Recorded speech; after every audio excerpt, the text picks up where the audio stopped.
1920 के दशक में एक ब्रिटिश पर्वतारोही हुआ करता था। नाम था जॉर्ज मेलोरी। जॉर्ज मेलोरी ने 3 बार माउंट एवरेस्ट पर चढ़ने का प्रयास किया। हर बार वो असफल रहा। ये वो दौर था जब कोई भी इंसान एवरेस्ट पर जीत हासिल नहीं कर सकता था। मेलोरी पर एवरेस्ट पर चढ़ाई करने का भूत सवार था। जब पूछा गया कि क्यों बार बार एवरेस्ट पर चढ़ने की कोशिश कर रहे हो, तो उसने उत्तर दिया, बिकॉज इट्स देयर, क्योंकि वो मौजूद है।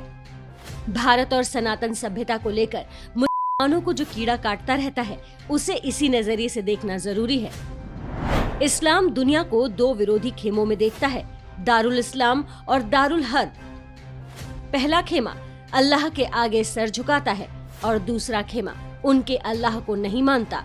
अल्लाह को नहीं मानना यानी एक काल्पनिक अल्लाह का गुलाम बनने को इनकार कर देना। कोई जरूरी नहीं है कि आपने उन पर आक्रमण किया हो या आपका उनसे कोई झगड़ा हो।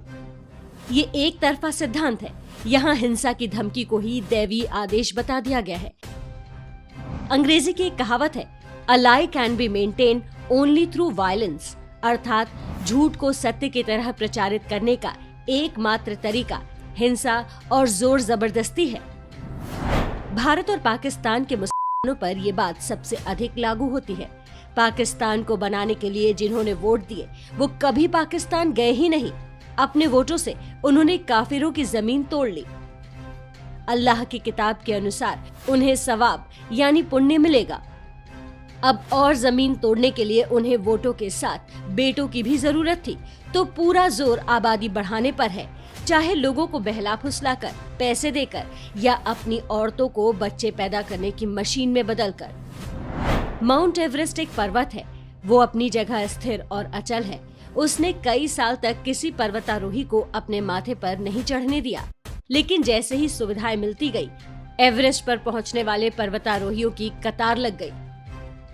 पहली बार 1953 में एवरेस्ट को जीता गया, लेकिन स्थानीय लोगों की ही सहायता से। भारत और सनातन सभ्यता भी एवरेस्ट जैसे हैं।